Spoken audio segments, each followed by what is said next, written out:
Hi viewers, আশা করি সবাই ভালো আছেন। আজকে আমরা ওয়েবসাইট হ্যাকিং একটি খুব গুরুত্বপূর্ণ জিনিস নিয়ে হাজির হয়েছি। এখানে আসলে আমরা আলোচনা করব যে ধরেন আপনার কাছে কোনো টুলস নাই, হ্যাঁ? দামি টুলস কেনার মতো টাকা নেই। বা ধরেন যে আপনি আ আপনার আসলে একদম বেসিক থেকে শুরু করতে যাচ্ছেন।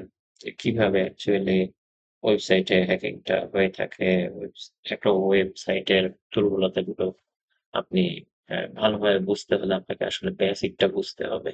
হ্যাঁ? এরকম একটা মাইন্ডসেট যদি আপনার থাকে, তাহলে আজকের ভিডিওটি আপনার জন্য। আর যদি আপনি আসলে আ চান যে না আপনি বেসিক জানবেন না, তাহলে আসলে ভিডিওটা আপনার জন্য না। তাহলে আজকে শুরু করি, হ্যাঁ?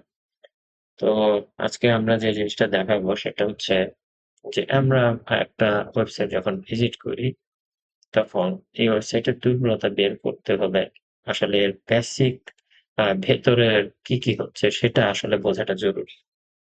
হুম? যে ধরেন যে একটা ওয়েবসাইটের URL লিখলাম আর সেই ওয়েবসাইটে চলে গেলাম। হ্যাঁ? তার মানে কি আমার সামনে যে একটা ছবি আসছে, একটা লেখা আসছে, কিছু অ্যামাউন্ট আসছে। এগুলো আসলে কোথা থেকে আসছে? হ্যাঁ? বা এই জিনিসগুলো কিভাবে আমরা একজন হ্যাকার, একজন সিকিউরিটি রিসার্চার সে কিভাবে এটা এক্সপ্লয়েট করবে? তো এটা বোঝার জন্য সবচেয়ে ভালো টুলস যেটা সেটা আসলে built in প্রত্যেকের কাছেই আছে। সেটা হচ্ছে যে আপনার যে ব্রাউজারটা আছে, আমি এখানে Chrome ব্রাউজার দেখাচ্ছি। তো একেক ব্রাউজারে একেক রকম ফিচার দেওয়া থাকে। তো মোটামুটি সব ব্রাউজারই আ মোটামুটি সব ব্রাউজারই কিন্তু অনেক পাওয়ারফুল। তো তার মধ্যে Chrome একটা। তো দেখেন যে Chrome এ আমি একটা ওয়েবসাইটে ঢুকেছি। তো ওয়েবসাইটে ঢোকার পরে ওয়েবসাইটে আমি যখন যাওয়ার পরে মাউসের কার্সর নিয়ে রাইট ক্লিক করলে দেখেন এখানে একটা ইন্সপেক্ট নামে একটা অপশন আছে। তো আমি যদি ইন্সপেক্ট এ ক্লিক করি, তো আমার সামনে যেটা আসবে সেটা হচ্ছে এই ওয়েবসাইটের পেছনের কোডগুলো। অর্থাৎ এই ওয়েবসাইট লেখার পেছনে যে কোডগুলো আছে সেই কোডগুলো চলে আসবে। ঠিক আছে? তো এখানে আমাদের দেখাতে অসুবিধা হচ্ছে। আমি কি করব? এখানে সেটিংস এ যাব। সেটিংস এ না এখানে একটা ৩ টা ডট আছে। এখান থেকে আমি এই ওয়েবসাইটের নিচে আমি হচ্ছে হলো এই উইন্ডোটা নিয়ে আসছি। আবার চাইলে হচ্ছে এই উইন্ডোটাকে আলাদাও করে ফেলা যায়। অর্থাৎ আমরা শুধু যদি পেছনের কোডটা দেখতে চাই, সেটা এভাবে রাখা যায়। আর হচ্ছে ওয়েবসাইটটা আমরা আরেকটু এভাবে রাখতে চাই। তো আমার কাছে এটাই কমফোর্টেবল ফিল হয়। কারণ ইচ্ছামত এটা সরানো যায়, বড় করা যায়, ছোট করা যায়। তো আমি আপাতত এভাবে দেখাচ্ছি। তো দেখেন এই ইন্সপেক্ট উইন্ডোটাতে অ্যাকচুয়ালি এই যে ওয়েবসাইটটা লোড হয়েছে, সে ওয়েবসাইটের আ আদ্যোপান্ত সবকিছু তথ্য এখানে দেখা যায়। তো তার মধ্যে দেখেন এখানে কয়েকটা ট্যাব আছে। হুম? Elements tab, console tab, sources, network, performance, memory, application এবং এখানে বাটনটাতে ক্লিক করলে সিকিউরিটি এবং লাইট হাউস নামে আরো কিছু অপশন আছে। তো আজকে আমি আ ইন ডেপথ এ যাওয়ার জন্যে আসলে এই ভিডিওটা যদি আমি করি তাহলে আ প্রতিটা টপিককে কিন্তু অনেক সময় দেওয়া সম্ভব। তো আমি ১ম এ বেসিক জিনিসগুলো আলোচনা করছি। তবে যদি কমেন্টে আপনারা কেউ জানতে চান যে না ইন ডেপথ এ যাতে আরো আলোচনা করি এবং আপনাদেরকে আরেকটু ভালোভাবে দেখাই। প্রতিটা টপিক ইন ডেপথ এ আলোচনা করতে চান যে আমি আলোচনা করি। তো তাহলে আমাকে একটু কমেন্টে জানাবেন।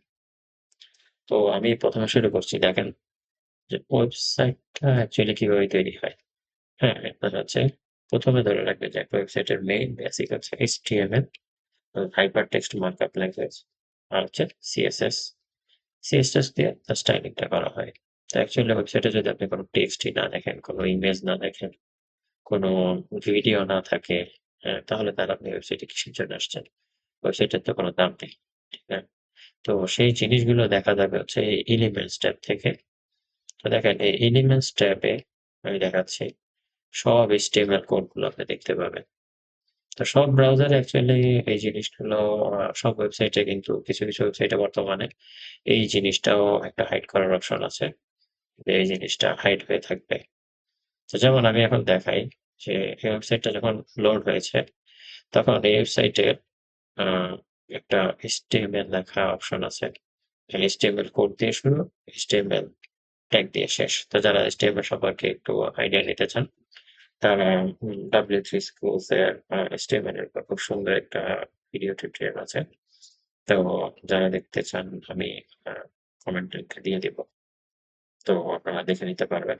W3 Schools এর HTML এর কোর্সটা একদম ফ্রি এবং তার লিঙ্কটা আমি হচ্ছে আপনাদের শেয়ার করে দিব, সমস্যা নেই। তো আপনি একদম এখান থেকে চাইলে এই ওয়েবসাইটের একদম ভিতরের কোডগুলো দেখতে পারবেন। এখানে হেডে কি আছে, বডিতে কি আছে, টিভে কি আছে, প্রতিটা সেকশন দেখতে পারবেন।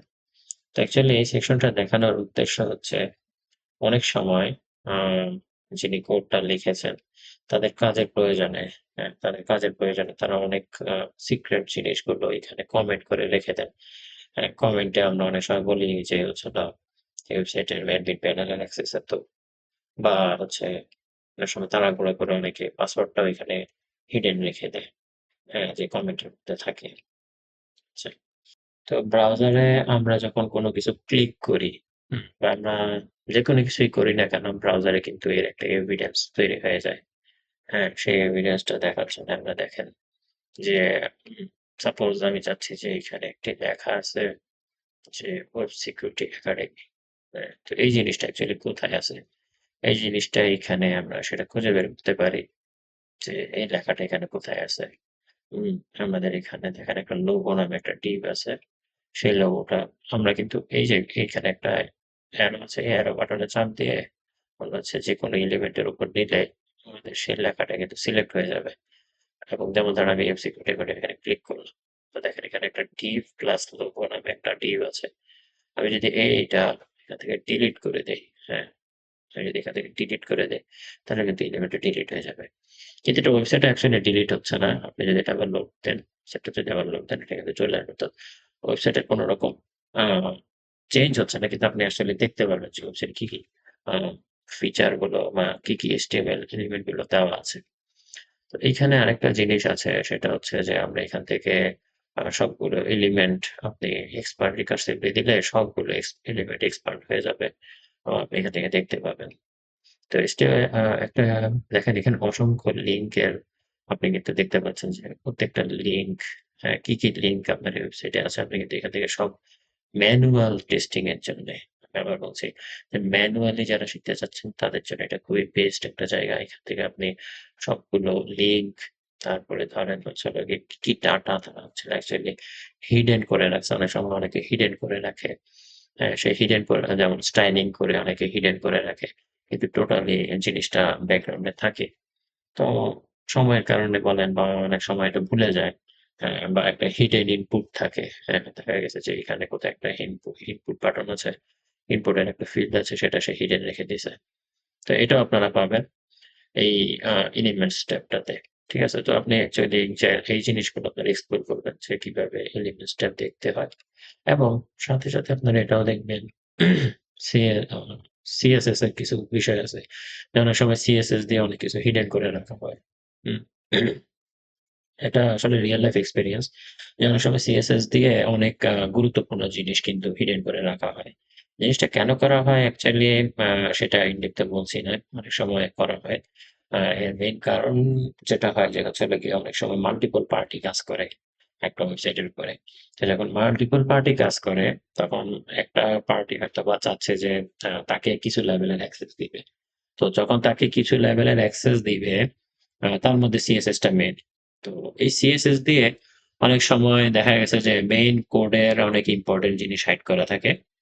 হ্যাঁ? তো এটা অনেকেই করে থাকে আরকি। তো এই জিনিসটা আপনারা দেখবেন। তারপর দেখা যাচ্ছে যে আপনাদের আমাদের এখানে যখন আপনারা দেখবেন এখানে অনেক সময় অনেকের আ ক্রেডেনশিয়াল গুলো থাকে। API এর কিছু এন্ড পয়েন্ট থাকে। API এন্ড পয়েন্ট গুলো থাকে। তারপরে এখানে অনেক সময় আ অনেক সিলি মিস্টেক ও থাকে ডেভেলপারের, যে এখানে অনেক সময় তাদের একটা সার্ভারের আইপিও বলা থাকে অনেক সময়। হ্যাঁ? যেটা আসলে হিডেন করা ছিল। আইপি থাকে, ক্রেডেনশিয়াল দেওয়া থাকে। এগুলো আপনারা এখানে দেখতে পাবেন। তো এর পরের অপশনটা হচ্ছে কনসোল। তো এই যে কনসোল ট্যাবটা অ্যাকচুয়ালি কি? হ্যাঁ, কনসোল ট্যাবটা হচ্ছে এইখানে জাভাস্ক্রিপ্টের কোড আপনারা কিন্তু চাইলে এক্সিকিউট করতে পারবেন। যারা জাভাস্ক্রিপ্ট সম্পর্কে জানেন যে হচ্ছে হলো গিয়ে জাভাস্ক্রিপ্ট দিয়ে একটা ওয়েবসাইটের যে ফাংশনালিটি গুলো আছে সেগুলো কন্ট্রোল করা হয়। অর্থাৎ অনেক সময় একটা ফর্মে ডেটা থাকে সেই ডেটাটা কোথায় যাবে বা এখানে বিভিন্ন ধরনের বিহেভিয়ার এড করা যায় এই জাভাস্ক্রিপ্ট দিয়ে। তো জাভাস্ক্রিপ্ট অনেক আ মানে খুব পাওয়ারফুল একটা ল্যাঙ্গুয়েজ এবং এইটা যদি আপনাদের জানা থাকে তাহলে ওয়েবসাইট হ্যাকিং এ আপনারা বলতে পারেন যে 50% এগিয়ে আছেন। কারণ এটা এমন একটা জিনিস এটা দিয়ে আপনি একটা ওয়েবসাইটের ফুল বিহেভিয়ার কন্ট্রোল করতে পারেন। যেমন ধরেন আমি একটা ওয়েবসাইটে দেখাচ্ছি। আপনি এখানে কিন্তু চাইলে কমেন্ট কি বলে আ কোড লিখে আপনি এখানে রান করতে পারেন। যে ধরেন যে আমার এই ওয়েবসাইটে কি আ ভেরিয়েবল আছে। আমি উইন্ডো এইটা চাপ দিয়ে আমি কিন্তু এই ওয়েবসাইটের সম্পর্কে সব জানতে পারতেছি।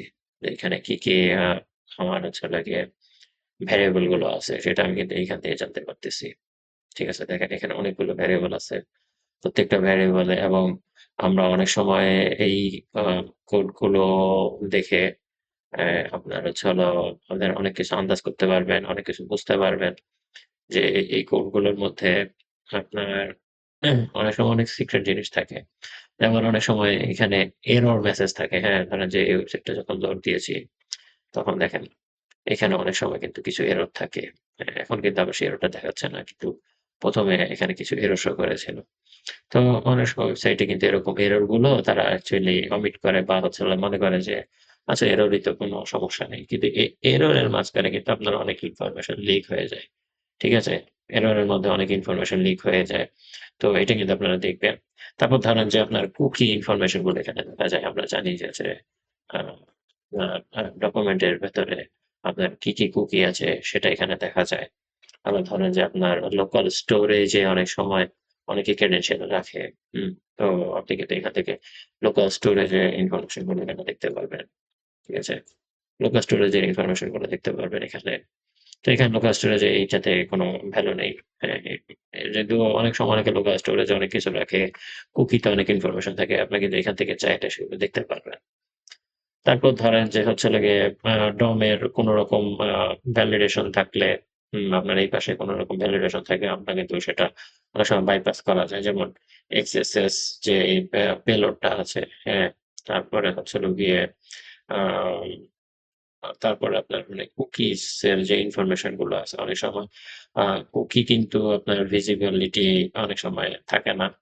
তো HTTP অনলি কুকিজ যেগুলো থাকবে সেগুলো কিন্তু আপনার এখানে আসবে না। কিন্তু আ HTTP অনলি কুকি যদি না থাকে তাহলে কিন্তু আপনি সেই কুকি গুলো এখানে আপনি দেখতে পাবেন। হ্যাঁ? এবং ধরেন যে আপনার অনেক সময় আপনি ফার্মের অনেক ভ্যালু এখান থেকে মডিফাই করতে পারবেন। অনেক কোড লিখে আপনি চাচ্ছেন যে এই সাইটে আপনি কিছু জিনিস চেঞ্জ কোন রিকোয়েস্ট পাঠাবেন তখন কিন্তু আপনি এখান থেকে করতে পারবেন। ঠিক আছে? আর এটা সম্পর্কে আসলে ইন ডেপথ এ আমি দেখি চেষ্টা করব যে পরবর্তীতে কোনো একটা আ ভিডিও তৈরি করার। আ এরপরে আপনারা চলে যাচ্ছি আমি সোর্সেস ট্যাবে। এ এই এই ট্যাবটা অনেক ইম্পোর্টেন্ট। কেন? এই ট্যাব থেকে অ্যাকচুয়ালি এই ওয়েবসাইটের কি ইমেজ সরি কি স্ক্রিপ্ট আছে, হ্যাঁ? কি স্ক্রিপ্ট আছে সেগুলো এখানে আপনি দেখতে পারবেন। যেমন ধরেন এখানে ১ নম্বরে যতগুলো ইমেজ লোড হয়েছে, প্রত্যেকটা ইমেজ কিন্তু আপনি এখান থেকে দেখতে পাবেন। দেখছেন? তারপরে আপনি এখান থেকে কি রিসোর্সেস আছে, সেই রিসোর্সেস এর মধ্যে CSS চাইলে আপনি এখানে কয়টা CSS ফাইল লোড হয়েছে, সেই CSS ফাইলগুলো দেখতে পাবেন। এখানে যদি ৩-৪ টা CSS থাকতো আপনার সবগুলো CSS দেখা যেত। তাহলে আপনি এখানে CSS থেকে কিন্তু বুঝতে পারবেন যে হচ্ছে হলো গিয়ে CSS এর মধ্যে অনেক সময় অনেকে হিডেন কিছু রাখে। সেটা হিডেন আছে কিনা। হ্যাঁ, আপনি এখানে চাইলে কন্ট্রোল F দিয়ে এখানে ডিসপ্লে নান একটা কমান্ড আছে যে দেখেন হিডেন হিডেন একটা ক্লাস আছে। ডিসপ্লে নান। হ্যাঁ? তো এটা যদি থাকে তাহলে এই ক্লাসটা কোথায় ইউজ করা হয়েছে সেটা কিন্তু আপনারা বুঝতে এখন তার মানে এখন বুঝতে পারতেছি যে এখানে হিডেন নামে একটা ক্লাস কিন্তু ইউজ হয়েছে। দেখতে হবে জিনিসটা এলিমেন্টস এ কোথাও ইউজ হয়েছে কিনা। হ্যাঁ, এরকম জিনিসটা আমরা এখানে দেখতে পাবো যে হিডেন এর কোনো কিছু হাইড করা হয়েছে কিনা। তারপরে এখান থেকে আপনারা আরেকটা জিনিস দেখতে পাবেন সেটা হচ্ছে যে এখান থেকে আপনি জাভাস্ক্রিপ্ট কোডটা দেখতে পাবেন। যে এই আ ওয়েবসাইটের জন্য যে জাভাস্ক্রিপ্ট কোডটা লেখা হয়েছে, সেই জাভাস্ক্রিপ্টের কোডটা কিন্তু আপনারা দেখতে পাবেন এখান থেকে। হ্যাঁ? এবং সেই জাভাস্ক্রিপ্টের কোডে কি, কি ভ্যারিয়েবল ইউজ করা হয়েছে এবং কি, কি যেমন এখানে HTTP ওয়েবসকেট একটা ইউজ করা হয়েছে, ওয়েবসকেট দেখতে পাবেন। তারপরে এখান থেকে তাদের বিভিন্ন আ কি, কি আ তারা লজিক ইউজ করেছে সেই লজিক গুলো দেখতে পাবেন। এখানে অনেক সময় অনেক হিডেন ইয়ে থাকে, কি বলে? হিডেন অনেক আ জিনিস থাকে। আপনারা হিডেন জিনিসগুলো এখানে খুঁজে নিতে পারবেন। যে থাকতে পারে। ঠিক আছে? তারপরে আপনাদের এখানে দেখেন এখানে আমার proxy.js নামে একটা জিনিস কিন্তু তারা ইনজেক্ট করে দিয়েছে। সো অ্যাকচুয়ালি এখানে proxy.js এর ফাইলগুলো কিন্তু আমি চাইলেই দেখতে পারতেছি এখান থেকে। ঠিক আছে? এইখানে আপনারা যেমন ধরেন যে কন্ট্রোল শিফট এফ নামে একটা অপশন আছে। হ্যাঁ? কন্ট্রোল শিফট এফ দিয়ে আপনি এখানে চাইলে এপিআই খুঁজতে পারেন। হ্যাঁ? দেখেন আমি কিন্তু এখানে এপিআই ওয়ার্ডটা কোথায়, কোথায় আছে সেটা বের করতে পারি। এখানে টাইটেলে আছে, S2 তে আছে, এপিআই টেস্টিং, হ্যাঁ? এখানে এপিআই কথাটা আছে, এখানে এক্সপিপিআই কথাটা আছে। ঠিক আছে? Control shift F. ঠিক আছে? তারপর ধরেন যে আমি যদি চাই যে না এখানে টোকেন শব্দটা কোথায় আছে? টোকেন শব্দটা কোথাও নেই। বা আমি চাই যে এখানে অ্যাডমিন প্যানেল কোথাও আছে কিনা? দেখি এখানে একটা অ্যাডমিনিস্ট্রেটর লেখা আছে। তো হচ্ছে দেখেন আমি ইউজার লেভেল অ্যাডমিনিস্ট্রেটর হলে তার হচ্ছে ফন্টটা বোল্ড হয়ে যাবে এই জিনিসটা। সিএসএস এ জাস্ট বলা আছে। বা ধরেন যে আপনি এখানে পাসওয়ার্ড চাইতে পারেন যেখানে পাসওয়ার্ড নামে দিলেন ফুল ফাইল আছে কিনা। এখানে একটা ফাইল আছে form input type user name একটা form any type user name form input type password হলে একটা সিএসএস দেওয়া আছে ফাইন সমস্যা নেই। তো আপনার এরকম অনেক কিছু এখানে সার্চ করতে পারবেন।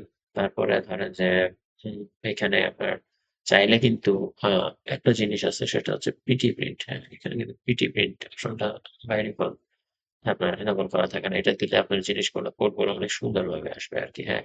এটা পিটি প্রিন্ট দিলে দেখেন এখানে এই যে জিনিসগুলো একদম সুন্দরভাবে সাজানো গোছানোভাবে আসবে। তো এটা আপনারা ইউজ করতে পারবেন। তারপরে হচ্ছে হলো গিয়ে আপনারা আ অনেক সময় আ অরিজিনাল কোডের ভেতরে অনেক সময় আ কি বলে? আ ডেভেলপাররা বর্তমানে এটা এক্সপোজ করে না। তখন তারা করে কি এই কোডটাকে বিভিন্ন এনকোডিং এর মাধ্যমে চেঞ্জ করে ফেলে। তো পরবর্তীতে আমি এটা আলোচনা করব যে কিভাবে এনকোডিং এ একটা কোড কোডিং এ থাকা একটা জাভাস্ক্রিপ্ট ফাইল ডিকোড করা যায়। তো এটা ছিল সোর্সেস ট্যাব। এরপরে দেখেন আমার ভিডিওটা আসলে অনেক বড় হয়ে যাচ্ছে। তো নেটওয়ার্ক ট্যাবটা দেখি। এটা আলোচনা করে আমি শেষ করে দিচ্ছি। কারণ এর পরের গুলো অ্যাকচুয়ালি আরো অ্যাডভান্স লেভেলে এবং সেগুলো অনেক বেশি আ যখন আরো বেশি, বেশি জানবেন তখন দেখবেন।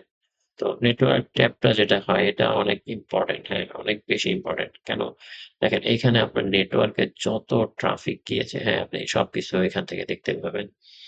তো এখানে একটা গুরুত্বপূর্ণ জিনিস হচ্ছে এই যে দেখেন এখানে একটা টেবিল আসলে। হ্যাঁ? এখানে একটা টেবিল। সেই টেবিলের বাম পাশে আপনি দেখতে পাবেন হচ্ছে রিসোর্স এর নাম, তারপরে ইউআরএল।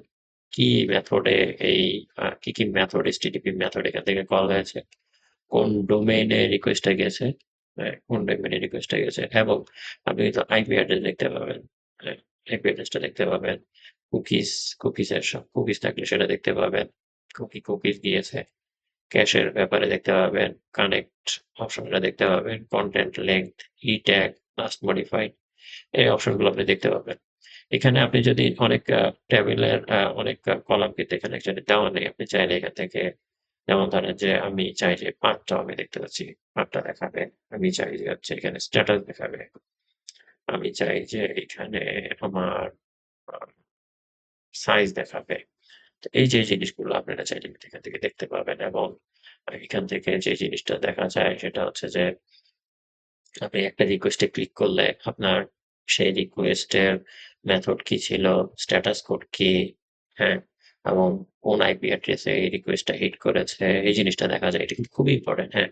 আমি কিন্তু চাইলে অনেক সময় এটা অনেকে একটা ওয়েবসাইটের আইপি অ্যাড্রেস বের করতে ঘাম ছুটে যায় যে হচ্ছে হলো একটা ওয়েবসাইটের আইপি অ্যাড্রেস কিভাবে জানবো? দেখেন আমি জাস্ট সিম্পলি এর ইন্সপেক্ট উইন্ডোতে গিয়েছি। ইন্সপেক্ট উইন্ডোতে যেয়ে হচ্ছে আপনি নেটওয়ার্ক ট্যাবে গিয়েছি। এখন আমি ওয়েবসাইটটা এখান থেকে আবার রিলোড করব। ওয়েবসাইটটা রিলোড করার জন্য আমাকে যেটা করতে হবে আমি ফিল্টার উঠিয়ে দিচ্ছি। এটার ভিতরে আমি এখানে ওয়েবসাইটটা রিলোড করছি। রিলোড করার সাথে, সাথে দেখেন যে আমার এখানে ওয়েবসাইটটা লোড হয়েছে। এবং আমার ওয়েবসাইটটার একটা অদ্ভুত মানে এটা একটা অনেক বড়, যেহেতু এটা টেস্ট সাইট, সো ওরা একটা বড় ইউআরএল দিয়েছে। কোন ব্যাপার না, দেখেন 25websecurity.net। সো অ্যাকচুয়ালি এটা কোন অ্যাড্রেসে আছে আমাকে যদি কেউ বলে, দেখেন আমি ১ম এ চাই যে হচ্ছে এইখানে যাই। এখানটায় আমাকে আমার রিমোট অ্যাড্রেস গুলো কোথায়, কোথায় দেওয়া আছে। রিমোট অ্যাড্রেস গুলো এখানে দেওয়া আছে। তো সবাই দেখতে পাচ্ছেন যে 79,125 এটাতে হচ্ছে আমার ক্লিক হয়েছে। আ এই আইপি এই আ আইপিটাতে আমার হিট হয়েছে এবং এখানে ইউআরএলটা আপনারা দেখতে পাবেন। এখানে আমার প্রোডাক্টের কার্ডটা আ লক হয়ে আছে। এটাকে লকটা ছুটাই দিব না এখন। সমস্যা নেই। এখন যেটা হচ্ছে এই যখন আপনি এই ইউআরএলটা যখন ক্লিক করলাম, এই যে দেখেন 25websecurity.net। সো অ্যাকচুয়ালি আমি ওর আইপিটা পেয়ে গেছি এখানে, হ্যাঁ। আইপি হচ্ছে 79,125.84.16। তো সে কোন পোর্টে হিট করেছে? 443 পোর্টে। অনেকে পোর্ট নিয়ে চিন্তাভাবনা করেন যে হচ্ছে কি পোর্টে একটা ওয়েবসাইট ওপেন আছে আমি কেমনে দেখবো? হ্যাঁ। তো ওয়েবসাইটের অ্যাকচুয়ালি কি পোর্ট ওপেন আছে আপনি এখান থেকে দেখতে পারেন। ওয়েবসাইট আপনার কি স্ট্যাটাস সেন্ড করেছে সেটা দেখতে পারবেন। কি মেথড এখানে কল হয়েছে সেটা দেখতে পারবেন। এখানে আরো গুরুত্বপূর্ণ জিনিস হচ্ছে আপনি যেমন রিকোয়েস্টে আপনার হেডার গিয়েছে এটা ঠিক আছে। কিন্তু আপনি রেসপন্সে কি হেডার এসেছে সেটা দেখতে পারবেন। তারপরে আপনি এখান থেকে আরো অসংখ্য জিনিস দেখতে পারবেন। যেমন একটা ইমেজ লোড হয়েছে। হ্যাঁ, একটা ওয়েবসাইটে অনেক সময় ডিপেন্ডেন্সি থাকে। হ্যাঁ, এই ওয়েবসাইটটা দেখেন অন্য কারো উপর ডিপেন্ডেন্ট হয়েছে কিনা। এই আইপির উপর ডিপেন্ডেন্ট। অর্থাৎ এই আইপির বাইরে আমরা 79 আইপিটা দেখেছি। 79 আইপিটা বাদে দেখেন সে আরো আইপির উপর ডিপেন্ডেন্ট। সো এখানে আরেকটা আইপি আছে। সো যেটাকে আমরা বলি যে চেইন অ্যাটাক। হ্যাঁ, আর চেইন অ্যাটাকে কি হয় যে হচ্ছে একটা ওয়েবসাইট আরেকটা ওয়েবসাইটের উপর ডিপেন্ডেন্ট। সো দেখা যাচ্ছে যে এই যে এই ফ্যাব আইকনটা সে এনেছে, এটা হচ্ছে লাগে আরেকটা ইউআরএল থেকে এনেছে সে। হ্যাঁ, 34 246 এই আইপিটা থেকে এনেছে। সো দেখা গেছে যে এই ওয়েবসাইটটা হয়তোবা ভালো না। কিন্তু সেই ওয়েবসাইটটা যার উপর ডিপেন্ডেন্ট আপনি সেটা যদি ট্র্যাক করতে পারেন তখন কিন্তু আপনি এ ধরনের কিছু বুঝতে পারবেন। হুম। আবার আপনার এখান থেকে যখন কোনো জাভাস্ক্রিপ্ট কল হচ্ছে, আপনি কিন্তু এখান থেকে সেই জাভাস্ক্রিপ্ট কল হলে সেই জাভাস্ক্রিপ্ট কলটা এখান থেকে বের করতে পারবেন যে এখানে কোনো পোস্ট রিকোয়েস্ট যাচ্ছে কিনা। হ্যাঁ, ধরেন যে এখানে আমার এখন গেট রিকোয়েস্ট আছে। কেমন এখানে সম্পূর্ণ গেট রিকোয়েস্ট। তো দেখেন আমি এখানে ওয়েবসাইটটাতে যাচ্ছি, হোমে যাচ্ছি, হোমে যাওয়ার পরে মাই অ্যাকাউন্টে যাচ্ছি। মাই অ্যাকাউন্টে যাওয়ার পরে সাপোজ আমি এখানে অ্যাডমিন দিয়ে একটা টেস্ট করতেছি। তো দেওয়ার পরে যেটা হচ্ছে এটা আসলে ইনভ্যালিড ইউজারের পাসওয়ার্ড সমস্যা নেই। কিন্তু দেখেন এখানে আমার একটা পোস্ট রিকোয়েস্ট গেছে। অর্থাৎ আমার একটা HTTP পোস্ট মেথড গিয়েছে। আমি চাইলে কিন্তু কি মেথড ইউজার নেম কি পাঠিয়েছি, কি পাসওয়ার্ড পাঠিয়েছি সব দেখতে পারবো। এখানে কি CSRF টোকেন গিয়েছে ফরম্যাট ডেটার সাথে সেটা দেখতে পারবো এবং আপনার হচ্ছে প্রিভিউ আকারে দেখতে পারবো এবং রেসপন্সটাও দেখতে পারবো। সে কি রেসপন্সটা পাঠিয়েছে অ্যাকচুয়ালি সেটা আমি এখান থেকে দেখতে পারবো। এখানে কুকিজটা কি গিয়েছে দেখেন সেশনের একটা কুকি গেছে সেটাও আমি দেখতে পারবো। তো অ্যাকচুয়ালি এই জিনিসগুলো না অনেক এক্সপ্লোর করার জিনিস। হ্যাঁ, আপনারা আমাকে কমেন্টে যদি বলেন যে না এক করে একেকটা জিনিস এক্সপ্লোর করার জন্যে, তাহলে আমি একসময় সময় নিয়ে আপনাদের এগুলো সব এক্সেস করবো। অ্যাপ্লিকেশন ট্যাবটাও অনেক ইম্পোর্টেন্ট। এখানে আপনারা চাইলে এই ওয়েবসাইটের যে কুকিজ গুলো আছে সেটা এখান থেকে দেখতে পারবেন ডাইরেক্ট ক্লিক করে। তারপর এখানে স্টোরেজের ভ্যালু থাকলে সেটা দেখতে পারবেন। লোকাল স্টোরেজের ভ্যালু থাকলে সেটা দেখতে পারবেন। সেশন স্টোরেজ কি, তারপর ইনডেক্স ডিবি কি, হ্যাঁ, এগুলো সবগুলো আমি আলোচনা করব। তবে আমাকে আমার ভিডিওটা আপনারা লাইক করবেন, কমেন্ট করবেন এবং যদি ভালো লাগে অবশ্যই সাবস্ক্রাইব করবেন এবং আমাকে জানাবেন অ্যাকচুয়ালি যে আসলে আমি আর কোন ট্যাবটা নিয়ে আপনাদের সাথে ইন ডেপথ আলোচনা করব। জি, থ্যাংক ইউ। সবাই ভালো থাকবেন।